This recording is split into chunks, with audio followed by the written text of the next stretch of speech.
우리 마음을 한번 다짐하겠습니다. 주여 말씀하옵소서. 말씀대로 지켜 행하는 우리 모두가 되기를 축복합니다. 오늘은 예수님이 탄생하신 성탄절입니다. 예수님이 태어날 당시에는 유대인들은 메시아를 아주 고대하는 그런 사상이 굉장히 아주 강하게 있던 시기입니다. 메시아가 오시면은 그들을 모든 고난과 압제 가운데서 구원해 줄 것이다. 그래서 특별히 그때는 유대인들이 로마의 식민지 아래 있었습니다. 그러니까 정치적으로 경제적으로 많은 압제를 당하고 수탈을 당하는 그런 상황이 있었기 때문에 메시아가 오시면은 다윗과 같은 왕이 오셔서 자기들을 해방시켜주고 또 모든 악한 민족들을 다 제거해 줄 거라 그렇게 고대하고 있었습니다. 그렇게 고대하고 기다리던 그리스도가 태어났다는 소식이 예루살렘에 전해졌습니다. 자, 어떤 반응이 일어나겠습니까? 메시아가 탄생했다는 소식을 들은 예루살렘에 큰 소동이 벌어졌다. 그렇게 본문에서 말씀하고 있는데, 예루살렘에 소동이 일어난 이유를 가만히 보면은 우리를 더 놀랍게 만듭니다. 메시아 탄생 소식을 들은 예루살렘이 왜 소동했는지 그 이유를 함께 살펴보고자 합니다. 그래서 오늘 이 마태복음 2장 1절에서 12절을 세 부분으로 나누어서 함께 살펴보고자 합니다. 첫 번째는 예루살렘에 전해진 소식 1절 2절, 두 번째는 예루살렘에 벌어진 소동 3절에서 8절, 세 번째는 그리스도를 경배한 사람들 9절에서 12절 말씀입니다. 첫 번째, 예루살렘에 전해진 소식입니다. 1절, 2절 보면은 예루살렘에 메시아가 탄생했다는 소식이 전해졌습니다. 이 메시아의 탄생 소식은 이 내부로부터 전해진 소식이 아니라 외부로부터 전해졌습니다. 예루살렘에 아니면은 유대에 이스라엘에 메시아가 그리스도가 탄생했다 그러면은, 예를 들어서 그리스도가 탄생하면은 그 탄생한 집에서부터 시작해 가지고 이렇게 소문이 퍼져나가야 되는데, 그 탄생한 거기에는 잠잠한데 전혀 예상하지 못한 외부에서 지금 이 메시아가 탄생했다는 소식이 전해졌습니다. 예루살렘의 메시아의 탄생 소식을 전한 사람은 유대인들도 아니고 멀리 이방에서 동방으로부터 온 박사들이라고 그렇게 성경에서 말씀합니다. 이 동방에서부터 온 박사들이 어디서 왔는가? 대체로 바벨론에서 온 박사들인데 이들이 엄청난 소식을 선포하고 있습니다. 2절에 보면은 유대인의 왕으로 나신 이가 어디 계시냐? 유대인의 왕으로 나신 이가 어디 계시냐? 이들은 메시아가 어디 있느냐, 그리스도가 어디 있느냐, 메시아 그리스도가 같은 얘기입니다. 헷갈리는데 그리스도 메시아, 그리스도는 헬라어로 말하면은 그리스도고 히브리어로 말하면은 메시아고, 그러니까 그리스도와 메시아는 같은 단어인데 하나는 헬라어 발음이고 하나는 히브리어 발음입니다. 그래서 이 메시아가 어디 있느냐, 그리스도가 어디 있느냐 그렇게 묻지 않고 유대인의 왕으로 나신 이가 어디 있느냐 이렇게 묻고 있습니다. 이 유대인의 왕이라고, 이방인들이 유대인의 왕이라고 부르는 것은 메시아를 부르는 별칭입니다. 이방인들이 메시아를 부를 때 유대인의 왕 이렇게 부릅니다. 어떻게 알 수 있냐면은 오늘 이 본문에서도 4절에 보면은 왕이 모든 대제사장과 백성의 서기관들을 모아, 요 왕이 요는 헤로드 왕입니다. 헤로드 왕이 모아서 그리스도가 어디서 나겠느냐 물으니, 지금 동방에서 온 박사들이 뭐라 그랬습니까? 유대인의 왕으로 나신 애가 어디 있냐 이렇게 물었습니다. 그게 부연 설명이 없어요. 그런데 4절에서 헤롯이 이 서기관들과 이 제사장들을 불러 모아놓고 그리스도가 어디에서 나겠느냐 이렇게 묻고 있습니다. 그러니까 그리스도가 메시아죠. 그러니까 유대인의 왕이 어디에서 나느냐 물으니까 답변이, 그 다음에 헤롯 왕이 그리스도가 어디에서 나느냐 이렇게 물은 거죠. 이렇게 보면은 이방인들이 그리스도의 유대인의 왕이라 이렇게 말하는 것은 바로 메시아 그리스도를 부르는 별칭이라는 것을 오늘 이 본문에서도 분명히 보여주고 있습니다. 그래서 간단히 말하면은 유대인의 왕으로 오신 메시아가 탄생했다. 그분이 지금 어디에 있느냐? 우리가 지금 그분을 찾으러 왔다. 이렇게 예루살렘에 동방에서 온 박사들이 그렇게 얘기를 하고 있는 겁니다. 그러니까 메시아 탄생 소식이 예루살렘에서 전해진 것이 아니고 멀리 바벨론으로부터 온 사람들에 의해서 지금 예루살렘에 전달된, 그러니까 외부에서부터 전해졌습니다. 박사들은 메시아를 경배하기 위해서 바벨론에서 왔다고 자기들을 밝히고 있습니다. 2절에 동방에서 그의 별을 보고 그에게 경배하러 왔노라. 그의 별을 보고 그에게 경배하러 왔다. 그러니까 이 사람들은 동방에서 이렇게 이 점성술을 연구하는 사람들일 수도 있고, 이 사람들에 대한 정체는 이제 여러 가지 해석들이 있는데, 이스라엘이 망하고 이 유대인들이 바벨론의 포로로 잡혀갔었거든요.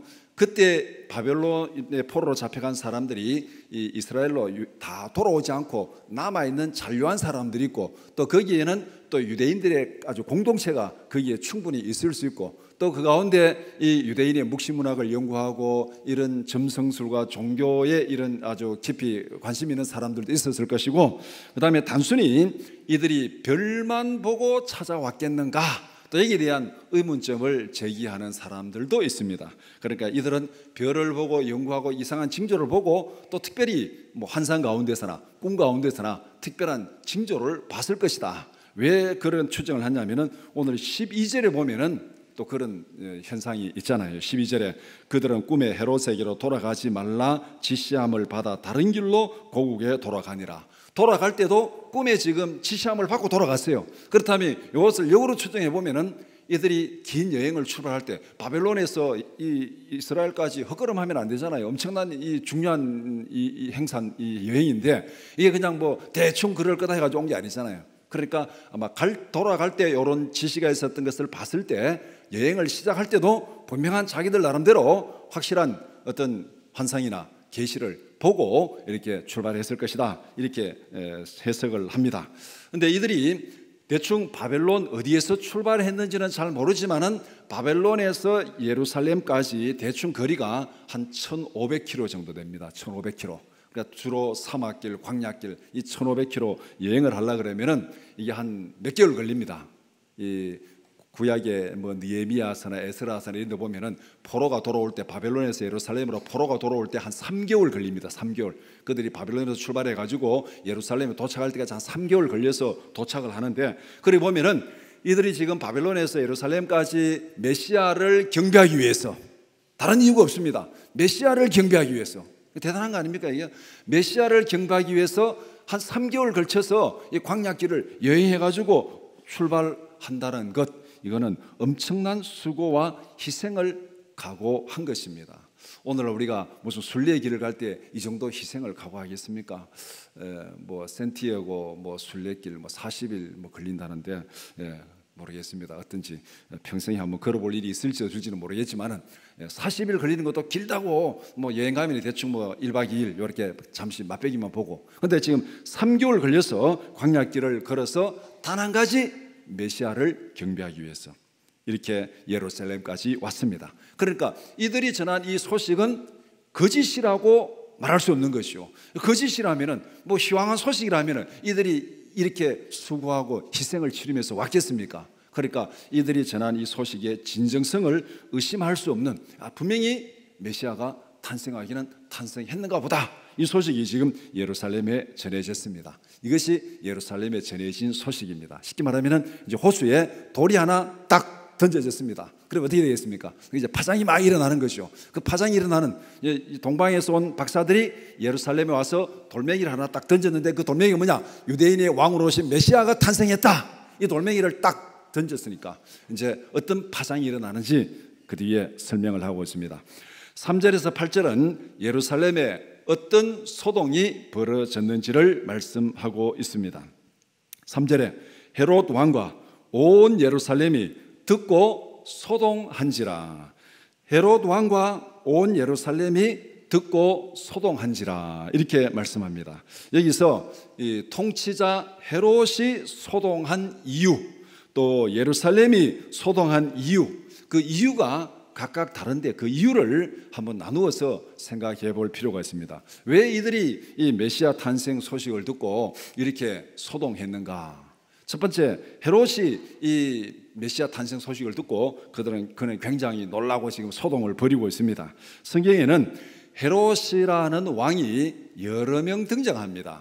다 헤롯 이런데 그 여기에 등장하는 헤롯은 주전 한 37년부터 예수님 탄생할 때까지 이스라엘을 다스리는 그 왕이 지금 여기 등장한 헤롯 왕이고, 나중에 이제 예수님께서 이 사역을 하실 때 거기에 이제 헤롯 왕이 또 등장을 합니다. 그때 등장하는 왕은 분봉왕 헤롯입니다. 분봉이라는 것은 나라를 이렇게 한 4분의 1로 나누어 준, 그러니까 지금 예수님이 태어날 때 다스리던 헤롯은 이스라엘 전체를 다스립니다. 그 다음에 이 헤롯이 죽고 자기 아들들에게 나라를 4분의 1씩 나누어 줍니다. 나누어 줘가지고 다스리게 하는데, 그때 이제 등장하는 왕이 분봉왕 헤롯. 그러니까 헤롯이 지금 예수님이 태어날 때 헤롯하고 예수님이 이 공생의 사역을 할 때 헤롯하고 분명히 다릅니다. 예수님이 이제 십자가에 돌아가실 때 헤롯하고 다르다는 얘기입니다. 그래서 편의상 오늘 이 본문에 등장하는 왕을 헤롯 대왕이라 그렇게 말합니다. 왜냐하면 이스라엘 전체를 다스리는 왕이고, 예수님이 십자가에 달리실 때 그 헤롯은 분봉왕 4분의 1을 다스리는 왕이고, 그래서 탄생할 때 왕을 헤롯 대왕, 그 다음에 그때 분봉왕 헤롯, 이렇게 얘기를 하는데, 이 헤롯 왕은 정치적 감각이 뛰어나고 처세술이 아주 능한 사람이다, 그렇게 역사가들은 얘기를 하고 있습니다. 왜냐하면 식민지 지배하에서 자기가 왕으로 이렇게 이 세움을 받고 나라를 다스리기 위해서는 아래 위로 아주 눈치가 빨라야 되잖아요. 눈치가 빠르지 않으면 이것을 도저히 할 수가 없습니다. 그러니까 정치적 감각이 있고 처세술이 뛰어난 사람, 좋게 말하면 정치적 감각이 있고, 나쁘게 말하면 아주 이 군무술수에 능한 그런 사람입니다. 그는 로마의 원로원에 의해서 유대 왕으로 임명된 사람입니다. 유대가 지금 이 로마 식민지니까 로마 원로원에서 헤롯을 유대 왕으로 임명해줘 자치권을 준 거예요. 그다음에 직접으로 다스리는 총독이 와 있고, 그러니까 그 로마가 다스리는 총독이 와 있고, 그다음에 자치권을 주면서 왕을 세워주고, 이중으로 지금 이렇게 이 로마가 유대를 다스리는데, 일정의 자치권을 주면서 또 총독이 거기 와서 감시를 하고 있고, 이렇게 되는데, 지금 헤롯은 이 유대 왕으로, 로마 원로원에 의해서 유대 왕으로 이렇게 임명을 받은 사람입니다. 그리고 이 사람은 혈통적으로 유대인이 아닙니다. 에돔 혈통인 이둠의 사람입니다. 그러니까 유대인들이 볼 때는 이방인입니다. 에돔 사람은 에서 혈통이잖아요. 그러니까 유대인 옆에 있는 그 이방인을 세워가지고 이제 이 유대를 자치권을 줘가지고 다스리게 하는 그 사람이 지금 헤롯 왕입니다. 헤롯은 권력에 대한 굉장히 강한 집착을 가지고 있었다고 합니다. 그래서 그는 말년에 권력에 대한 집착이 있으면 있을수록 좀 뭡니까? 불안하잖아요. 누가 나를 또 이렇게 뭐 해치지 않을까, 암살하지 않을까, 그러니까 막 불안해가지고 뭐 어떤 사람처럼 뭐 외국에 순방 가면 화장실까지 들고 가는 뭐 그런 사람이 저 북쪽에 있다 그러던데, 하여튼 이렇게 권력에 대한 집착이 굉장히 강하면은 이 과대망상증이 있는 거예요. 그래서 말년에 과대망상증과 집착증, 편집증으로 인해 가지고 아주 잔인한 권력자의 모습을 보여줬다고 합니다. 그래서 자기 권력을 지키기 위해서 아내도 잔인하게 죽이고, 두 아들도 잔인하게 죽이고, 그래서 또 주위 측근들도 가차없이 처형한 그런 모습을 이 헤롯이 보였다고 합니다. 이런 헤롯에게 유대인의 왕으로 오신 메시아가 탄생했다는 소식이 들렸습니다. 어떻게 했습니까? 자기 권력을 지키기 위해서 아내도 죽이고 아들도 죽이는 이 사람인데, 이 사람에게 지금 유대인의 왕이 태어났다. 이거는 정말 충격적인 소식이 아닐 수가 없습니다. 앞에서 설명한 대로 헤롯에게는 두 가지 약점이 있습니다. 하나는 로마 권력에 의해서 왕으로 임명을 받았기 때문에 이 사람은 권력의 하수인이다. 유대인들이 봤을 때는 저거는 완전히 권력의 하수인으로서 우리를 착취하는 사람이다. 완전히 이게 제거 대상이잖아요. 그 다음에 두 번째는 혈통적으로 그는 유대인이 아니고 이둠의 사람입니다. 그러니까 유대인들에게는 늘 이게 눈에 가시 같은 존재가 헤롯입니다. 그런데 유대인의 왕으로 태어났다, 메시아가 태어났다, 이렇게 되면은 지금 이 유대 민심이, 헤롯이 볼 때는 유대 민심이 지금 어떻게 작용할지를 눈에 보듯 훤하잖아요. 그러니까 이런 약점을 가진 헤롯이 자기 권력을 유지하기 위해서는 어떻게 해야 되겠습니까? 어떻게 하긴 어떻게 해요? 유대인 왕으로는 이 메시아를 없애야 되는 거죠. 없애야 됩니다. 그것도 이 여론의 역풍을 피해서 사람들이 알지 못하게 은밀하게 이렇게 제거해야 됩니다. 그것이 지금 헤롯이 해야 될 목표예요. 그래서 오늘 본문 4절에서 8절까지 거기서 헤롯이 쭉 설명하는 내용은 결국 뭐냐면은 메시아를 은밀하게 죽이기 위해서 어디에서 태어났는지 너희들이 가서 경배하고 그것을 내게 좀 알려주라. 그러면 나도 가서 경배하겠다. 이렇게 말로 하는데 그 말하는 이유는 결국 뭐냐면 가가지고 죽이기 위해서. 그냥 메시아가 어디에서 언제 어디에서 태어났다면 거기 가서 딱 죽이기 위해서 그렇게 지금 음모를 꾸미는 그 내용을 4절에서 8절까지 얘기하고 있습니다. 근데 오늘 본문의 마지막에 이 동방연수 박사들이 그냥 돌아가 버리잖아요. 돌아가니까 나중에 헤롯이 막 당황하고 열받고 해가지고 그때로부터 해서 2살 이후의 아이들 베들레헴의 그 근방에 태어난 애들을 다 죽이는 그런 사건이 뒤에 기록되고 있잖아요. 이렇게 보면은 지금 헤롯이 이 메시아 탄생에 대해서 얼마나 불안해하고 얼마나 지금 공포에 질려 있고 자기 권력을 유지하기 위해서는 수단과 방법을 가리지 않는 그 잔인한 모습을 그대로 다 보여주고 있습니다. 이것이 헤롯이 메시아 탄생 소식을 듣고 소동한 이유입니다.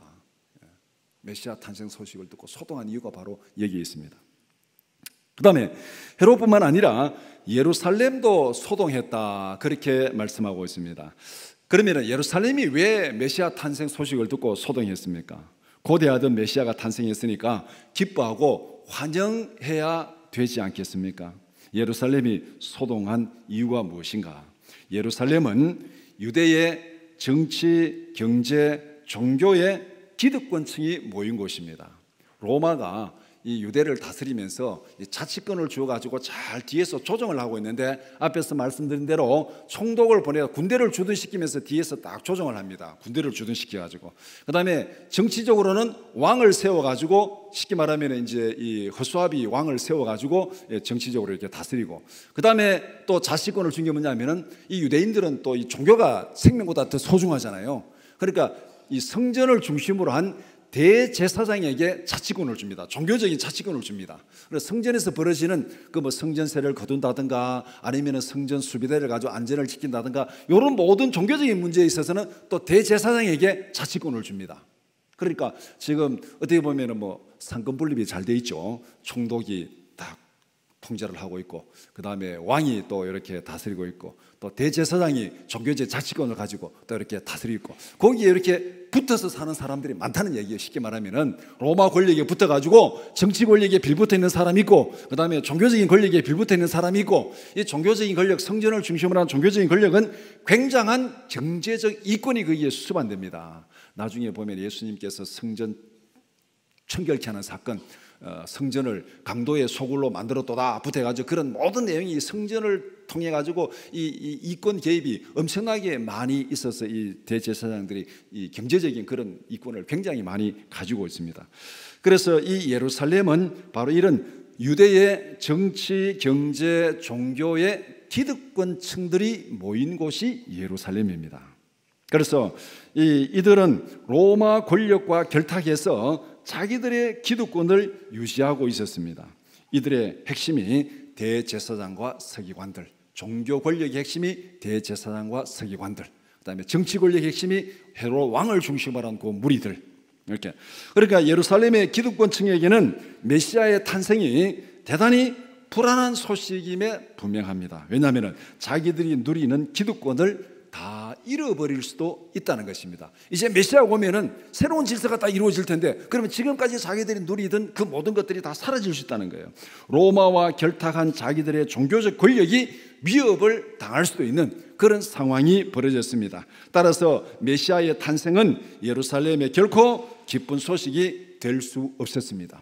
유대인들은 메시아를 고대하고 있었지만 일반 유대인들은 메시아를 고대하고 있었지만은 적어도 예루살렘에 있는 기득권층들은 그들이 정치 권력이든 종교 권력이든 뭐든 간에 예루살렘에 있는 기득권층들은 메시아 탄생이 결코 반가운 소식이 아닙니다. 지금 자기들이 누리고 있는 모든 것을 빼앗길 수도 있는, 잃어버릴 수도 있는 그런 상황이 지금 메시아 탄생 소식입니다. 대제사장과 서기관들은 성경을 통해서 메시아가 어디에서 탄생하는지를 쭉 알았습니다. 헤롯이 물으니까 성경을 살펴보고 여기에서 탄생합니다. 박사들에게 가르쳐 주었지만은 그들은 전혀 행동하지 않았습니다. 정말 메시아를 고대하고 있었다면은 박사들보다 그들이 먼저 달려가야 되잖아요. 그 소리를 듣는 순간에 아마 박사들이 가르쳐주지 않고 너는 조용해라 우리가 먼저 가겠다고 그리 가야 되는데 그들은 움직이지 않았습니다. 아마 예루살렘이 아니라서 귀찮아서 그냥 무시해버렸습니까? 제발 아니기를 바라는, 어떻게 보면 메시아를 지금 무시하는 그런 모습을 보여주고 있습니다. 간단히 말하면 마태복음이 전하는 예루살렘의 분위기는 메시아의 탄생을 절대 환영하지 않는 분위기다, 이것을 말하고 있는 거예요. 예루살렘의 분위기, 예루살렘은 정치, 경제, 종교의 모든 기득권층들, 권력층들이 모여있는 곳인데 그 예루살렘의 분위기는 메시아의 탄생을 결코 환영하지 않는다. 오히려 메시아에 대해서 적대적인 분위기를 말해주고 있고 오히려 메시아를 죽이려는 세력이 예루살렘에 있는 세력들이라는 것을 보여주고 있습니다. 그들에게는 메시아보다가 자기들의 기득권을 유지하는 것이 훨씬 더 중요하다고 생각하는 사람들입니다. 죄로 인해서 타락한 이기적인 본성을 가진 사람들은 진리보다는 자기 이익이 먼저입니다. 오늘 우리가 살아가는 이 세상도 사실은 따지고 보면 그렇잖아요. 뭐 개혁 말하지만 뭐가 개혁입니까? 뭐가 진리입니까? 그거 중요하지 않잖아요. 지금 그렇게 하면은 내게 이득이 있느냐 없느냐 이게 더 중요하잖아요. 법을 만들어도 이렇게 하면은 내게 이게 이득이 있느냐 없느냐 그걸 따지는 거지, 진짜 이게 정의냐 진짜 이게 진리냐 그거는 별로 중요하지 않습니다. 옛날이나 지금이나 죄 가운데 타락한 본성을 가지고 있는 사람들에게는 변함없이 중요한 게 자기 이기적인 욕심이 더 중요합니다. 따라서 예루살렘이 소동한 이유는 기쁨이 아니라 불안과 두려움의 소동입니다. 타락한 인간은 메시아가 탄생한 순간에도 자신의 이기적 욕심을 먼저 계산하고 있습니다. 헤로드 왕이 그러했고 예루살렘의 대제사장들과 서기관들이 그러했습니다. 이러한 인간의 타락한 본성이 바뀌지 않는 한 인간의 역사 가운데 예수님이 재림할 때까지 이런 모습은 변하지 않습니다. 정말 우리가 성령으로 거듭나지 않는 이상 항상 인간은 이기적 욕심이 진리보다가 정의보다가 앞선다는 것, 그것을 오늘 본문에서 분명히 보여주고 있습니다. 세 번째는 그리스도를 경배한 사람들입니다. 9절에서 12절은 동방에서 온 박사들이 메시아를 경배하는 모습을 말씀합니다. 박사들은 성경의 예언대로 베들레헴으로 가서 아기 예수를 만났습니다. 예루살렘의 종교 지도자들은 메시아를 무시했습니다. 그런데 동방에서 온 이방인들이 최선을 다해서 최고의 경배를 드렸습니다. 아기 예수께 최고의 경의를 표하고 값진 예물을 드렸다, 그렇게 말씀합니다. 그래서 거기서 금, 유향, 몰약을 드렸는데 우리 흔히 금은 가장 잘 알려진 보석이죠. 보물입니다.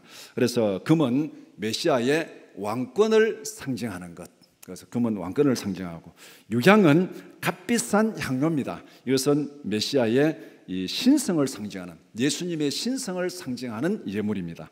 그 다음에 몰약은 고가의 향기를 지닌 액체로서 시체를 썩지 않게 하는 방부제로 사용되는 것입니다. 예수님의 희생과 죽음을 상징하는 예물입니다. 그러니까 예수님의 왕권, 그 다음에 예수님의 신성, 또 예수님의 대속의 죽음, 이것을 상징하는 예물을 이렇게 드렸습니다.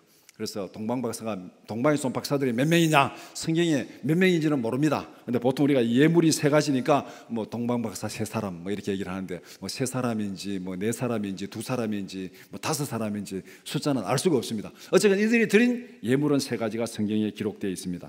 그래서 동방의 박사들이 드린 예물은 굉장히 비싼 것이었습니다. 그들이 멀리서 이 메시아를 경배하기 위해서 3개월 동안 이렇게 대략 한 3개월 동안 여행을 해가지고 드릴 정도로 희생을 치르면서 또 자기들로서는 최고의 예물을 준비해가지고 이렇게 메시아에게 경배를 드렸습니다. 진정한 경외심을 표현한 것이죠. 이들에게는 욕심도 없고 자기 계산도 없고 진짜 이 메시아로 오신 그분을 경배하기 위해서 자기들이 할 수 있는 최고의 예물을 드린 것입니다. 그런데 이 예물은 나중에 지금 이 사건 바로 딱 끝나면은 본문에 뭐를 얘기하냐면은 지금 애굽으로 도망가라, 피신하라, 헤롯이 너를 죽이려고 한다, 애굽으로 가라. 그러니까 지금 요셉 마리아가 아기 데리고 이제 애굽으로 가잖아요. 이 베들레헴에 지금 호적하러 왔다가 그 상태에서 애굽으로 가면은 먹고 살 길이 막막하잖아요. 그래서 많은 성경학자들이 이 지금 동방의 박사들이 요 드린 예물 이 세 가지가 이 예수님의 가족이 애굽에 가서 한 2년 동안 생활하는데 굉장히 유용한 생활비로 사용되었을 것이다. 하나님이 이렇게까지 준비를 해서 지금 보내신다. 이렇게까지 해석을 합니다. 충분히 가능한 해석이죠. 여기서 중요한 것은 박사들이 헤롯의 은밀한 부탁을 거절하고 비밀 위에 자기 고국으로 돌아갔다는 사실입니다. 헤롯의 교활하고 위선적인 음모가 실패하는 순간입니다. 헤롯은 나름대로 박사들이 눈치채지 못하게 완벽하게 음모를 꾸미고 포장을 했습니다. 그래서 자기가 이 메시아를 경배하는 척하면서 실제로는 메시아를 죽이고 제거하려는 그런 음모를 꾸몄는데 하나님께서 헤롯의 음모를 알고 실패하게 만들었습니다. 메시아는 대단히 적대적인 환경에서 태어났다. 이게 지금 본문에서 강조하는 거예요. 우리가 무슨 드라마 보면은 주인공은 막 가는 데마다 막 어려움을 당하잖아요. 막 죽음의 고통이 있고 위협이 있고 음모가 있고 막 드라마에 막 주인공이 막 쫓겨다니는 그런 거 있죠. 그러다 나중에 반전이 딱 일어나잖아요. 오늘 본문에 지금 메시아가 주인공인데 딱 태어났는데 지금 이 굉장히 적대적인 환경, 메시아를 환영하는 사람은 아무도 없는, 정말 서로 죽이려고 하는, 오히려 권력을 가진 자들이 메시아를 죽이려고 하는 그런 적대적인 환경에서 메시아가 태어났습니다. 힘도 없는 요셉의 가정에. 그러나 하나님께서 메시아를 지키시고 인도하십니다. 하나님의 계획은 하나님이 이루십니다. 하나님의 일은 하나님이 이루신다는 사실을 확실히 믿으십니까? 오늘 이 메시아 탄생을 통해서 이 모든 과정을 통해서 힘들구나, 어렵구나. 그것도 물론 힘들고 어렵지만 여기서 중요한 것은 하나님이 지키신다, 하나님이 인도하신다, 하나님의 계획은 하나님이 이루신다. 이것을 우리가 진실로 믿는다면 우리가 할 일은 뭡니까? 동방의 박사들처럼 하나님의 인도하심에 온전히 순종하는 것입니다. 헤롯이 아무리 음모를 꾸며도 그 계획은 실패합니다.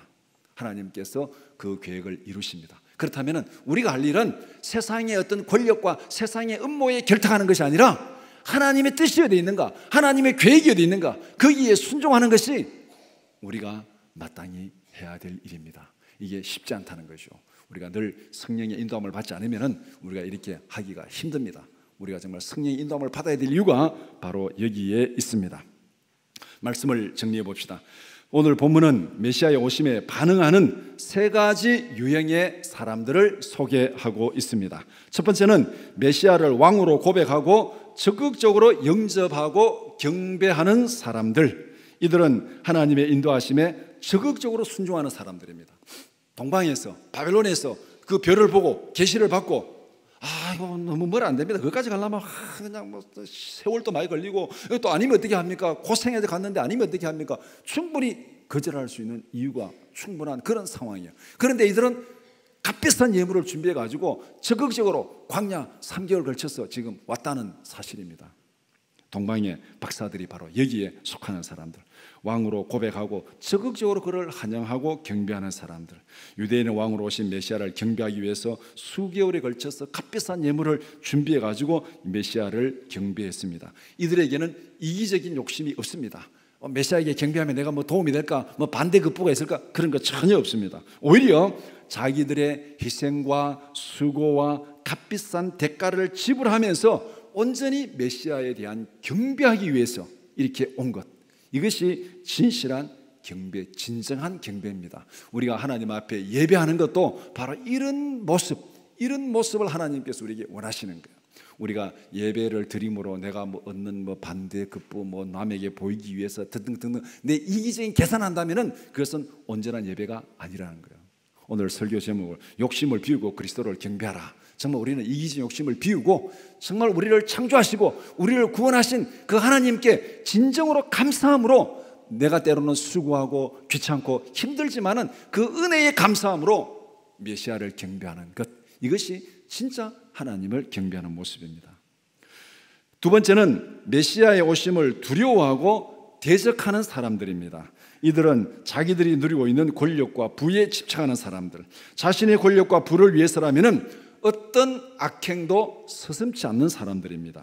헤롯이 여기에 속합니다. 자기 권력을 지키기 위해서 메시아를 죽일 계획을 세웁니다. 메시아에 대한 경배도 자기 탐욕을 채우기 위한 사악한 위선에 불과합니다. 이 계획이 실패하니까 나중에는 2살 이하의 아이들을 다 죽이는 그런 악행까지 서슴지 않는 그 사람들이 바로 메시아를 대적하는 사람들.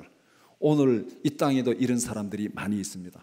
복음을 대적하는 사람, 즉 그리스도의 세력은 항상 있습니다. 복음을 대적하는 그 사람들이 바로 여기에 속하는 사람들입니다. 세 번째는 메시아에 대해서 알고는 있으나 행동은 하지 않는 사람들. 보고 들은 정보를 많이 가지고 있습니다. 다른 사람들을 가르치기도 합니다. 그러나 자신은 그렇게 행동하지 않는 위선자들입니다. 대제사장들과 서기관들이 여기에 속하는 사람들입니다. 그들은 메시아가 태어난 장소를 알고 박사들에게 가르쳐 주었습니다. 그러나 자기들은 메시아를 경배하기 위해서 베들레헴으로 가지 않았습니다. 이들의 행동 양식은 악의 세력과 적당히 결탁해서 자기 기득권을 유지하는 것, 세상의 탐욕에 적당히 안주하면서 살아가는 사람들.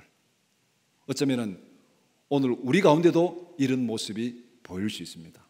예수를 믿고 하나님을 믿는다고 하지만 세상과 적당히 결탁하고 적당히 타협해가지고 내 안전과 이익을 우선시하는 이런 모습들이 바로 이 서기관들과 대제사장들에게 보여지는 모습입니다. 이들도 메시아를 무시하고 대적하는 일에는 헤롯과 별로 다르지 않습니다. 왜?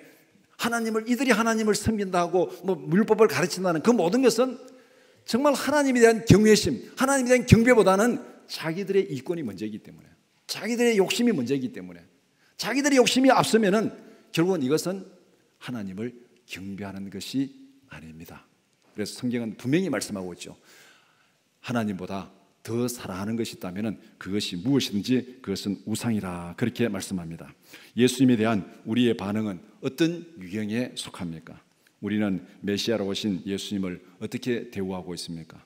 예수님이 만약에 재림하셨다, 예수님이 지금 재림하셨다, 이 소식이 우리에 선포되면 우리에게 어떤 소동이 벌어지겠습니까? 그걸 한번 상상해 보면 예루살렘에 지금 벌어진 소동을 우리가 한번 상상해 볼 수 있습니다. 예수님이 재림하셨다, 환영하고 기뻐하고 즐거워하는 소동이 벌어지겠습니까? 아니면 두려워하고 떨면서 도망치기에 급급한 소동이 벌어지겠습니까? 죄와 죽음에서 우리를 구원하기 위해서 오신 예수님을 위해서라면 나의 시간과 재물과 수고도 아낌없이 드리는 그런 우리 모든 성도들이 되기를 축복합니다. 나의 욕심이 아니라 주님의 영광을 위해서 살아가는 우리 모두가 되기를 축복합니다. 이것이 성탄절을 맞이한 우리의 올바른 자세가 되어야 됩니다. 바울 사도는 이렇게 고백했습니다. 빌립보서 1장 20절 말씀 같이 보겠습니다. 시작. 나의 간절한 기대와 소망을 따라 아무 일이든지 부끄러워하지 아니하고 지금도 전과 같이 온전히 담대하여 살든지 죽든지 내 몸에서 그리스도가 존귀하게 되게 하려 하나니. 이 고백이 성탄절을 맞이한 우리 모두의 진실한 고백이 되기를 축복합니다. 기도드리겠습니다.